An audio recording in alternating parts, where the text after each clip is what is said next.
लगभग 25 साल तक जिसके हेयर स्टाइल के चर्चे होते रहे, उस साधना को बॉलीवुड की टॉप सिंगर कही जाने वाली आशा भोसले ने उनके बुढ़ापे के समय तंग करके रखा था। क्या ये सुनने में अच्छा लगता है? नहीं ना, लेकिन यही सच्चाई है। आशा भोसले एक बेहतरीन गायिका हैं, जिन्होंने अपनी गायकी से भारतीय सिनेमा पर 4 चांद चढ़वाए। परंतु जैसे कि हम हमेशा कहते हैं कि इंसान चाहे कितना भी कामयाब हो जाए, उसे हमेशा इंसानियत के तराजू पर नापा जाना चाहिए। दरअसल हुआ ये था कि साधना लंबी बीमारी के चलते फिल्मों से दूर चली गई थी।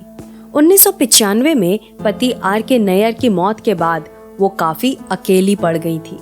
इस अकेलेपन से छुटकारा पाने के लिए उन्होंने कुछ साल अमेरिका में बिताए, परंतु साल 2000 के बाद से साधना मुंबई के खार इलाके में एक बंगलो में रह रही थी। संगीता नामक उस बंगलो का ग्राउंड फ्लोर खुद साधना के नाम था, तो वहीं दूसरी ओर अन्य फ्लोर पर बिल्डर यूसुफ लकड़ावाला और आशा भोसले का अधिकार था। यूसुफ लकड़ावाला पूरा बंगलो हड़पना चाहता था, पर साधना उसके आड़ आ रही थी। उस बिल्डर ने साधना को घर से बाहर निकालने के लिए अलग अलग हथकंडे अपनाए, पर साधना अपना घर छोड़ना नहीं चाहती थी। बिल्डर के इस बर्ताव के पीछे खुद आशा भोसले थी, क्योंकि बिल्डर ने उन्हें ज्यादा पैसों का लालच दिखाकर उनका भी हिस्सा खरीदने का प्रस्ताव रखा था।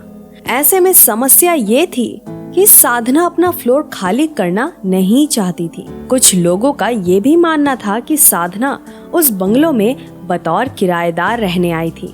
आगे चलकर उन्होंने अपना अधिकार बताया। इस बात को ट्रिगर करते हुए बिल्डर ने उन्हें तंग करना शुरू किया।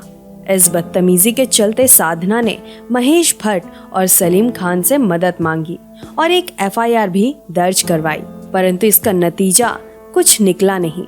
उल्टा खुद आशा भोसले ने साधना को कोर्ट में घसीटा।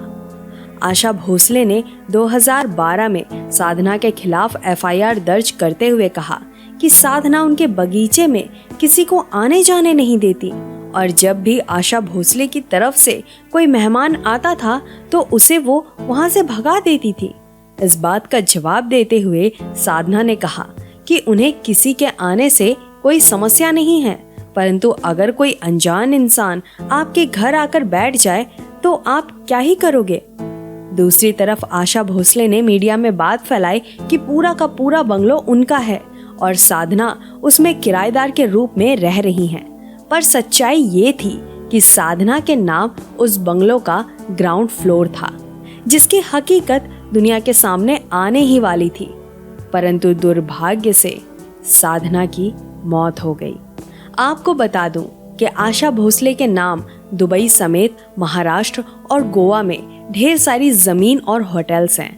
ऐसे में अगर मान लिया जाए कि आशा भोसले के नाम पूरा बंगलो था, तो उन्हें तमीज के साथ साधना से बात करनी चाहिए थी। आपकी क्या राय है? आप हमें अपनी राय कमेंट में जरूर बताएं।